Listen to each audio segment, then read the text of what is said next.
Assalamualaikum, welcome to my YouTube channel। Our today's topic is background to intercultural communication। तो सबसे पहले हम लोग अंडरस्टैंड कर लेते हैं कि इंटरकल्चरल कम्युनिकेशन क्या है।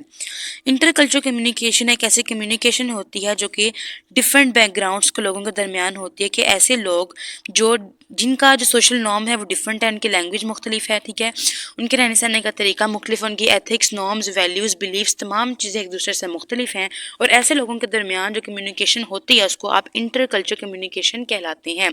अगर पाकिस्तान का शख्स जो है किसी और कंट्री के शख्स से कम्युनिकेट करेगा तो वो इंटरकल्चरल कम्युनिकेशन कहलाएगा, क्योंकि दोनों का बैकग्राउंड, दोनों के कल्चर, ट्रेडिशंस, नॉर्म्स, वैल्यूज़ एक दूसरे से मुख्तलिफ हैं, ठीक है। अब ये ज़रूरी नहीं है कि इंटरकल्चरल कम्युनिकेशन जो है वो सिर्फ दो मुख्तलिफ ममालिक के दरमियान ही होगी, बल्कि एक मुल्क के अंदर रहते हुए भी इंटरकल्चरल कम्युनिकेशन हो सकती है। पंजाबी और सिंधी के दरमियान जो कम्युनिकेशन है वो इंटरकल्चरल कम्युनिकेशन कहलाती है, क्योंकि पंजाबी की लैंग्वेज मुख्तलिफ है, यहाँ के कल्चर, यहाँ के नॉर्म्स, यहाँ के ट्रेडिशंस, रूल्स और रेगुलेशंस जो हैं वो मुख्तलिफ हैं as compared to the Sindhi, ठीक है। सिंधी की क्या है, वहाँ के कल्चर मुख्तलिफ है, ट्रेडिशंस मुख्तलिफ है, उनकी लैंग्वेज डिफरेंट है, वहाँ के रहने सहने का तरीका अलग है, वहाँ के जो रूल्स और रेगुलेशंस हैं वो मुख्तलिफ हैं।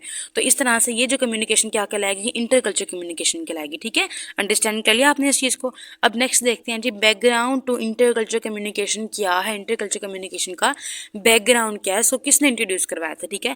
एक अमेरिकन एंथ्रोपोलॉजिस्ट है जिसका नाम है एडवर्ड टी हॉल। उसने 1959 में अपनी एक बुक जिसका नाम था द साइलेंट लैंग्वेज, उसके अंदर इसने इस टर्म को इस्तेमाल किया था, ठीक है। और अपने इस टर्म के इस्तेमाल के होने की वजह से ये इसको बहुत ज़्यादा पजीराई मिली और ये बहुत ज़्यादा फेमस भी आपने इसे कंट्रीब्यूशन की वजह से, ठीक है।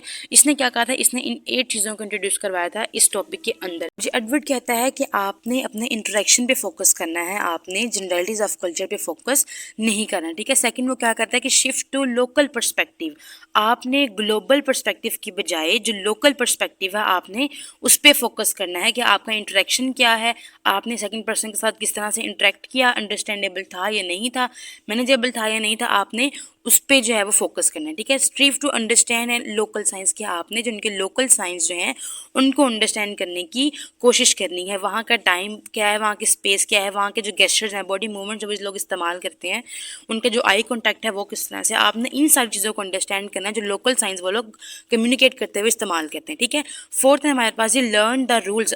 अगर आप किसी कंट्री में जा रहे हैं, वहाँ पे अगर आपने अपना बिजनेस जो है वो प्रमोट करना है, या आप इंटरेक्ट करें किसी ऐसे शख्स के साथ जो किसी दूसरे सिटी से या दूसरे कंट्री से बिलोंग करता है, तो आपने उनके रूल्स को भी देखना है। अगर आप उनकी कंट्री में जा रहे हैं तो आपने वहाँ के रूल्स और रेगुलेशंस को देखना है कि किस तरह से लोग आपस में इंटरेक्ट करते हैं, वहाँ के रूल्स क्या हैं, आपने कंपेयर और कंट्रास्ट को देखना है, ठीक है, कि हमारे यहाँ के रूल्स क्या हैं और वहाँ के रूल्स क्या हैं, ताकि आप इजीली कम्युनिकेट कर पाएँ, ठीक है।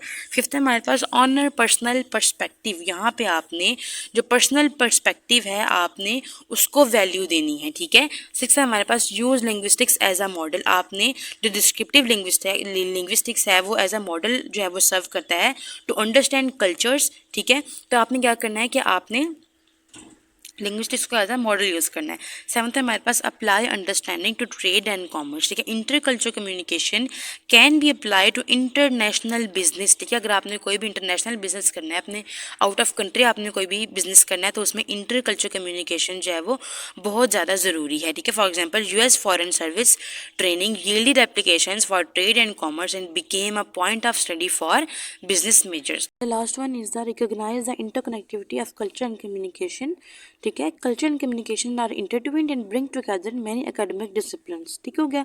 सो this is all about our today's topic. अगर आपको कोई सवाल है तो आप मुझे कमेंट सेक्शन में पूछ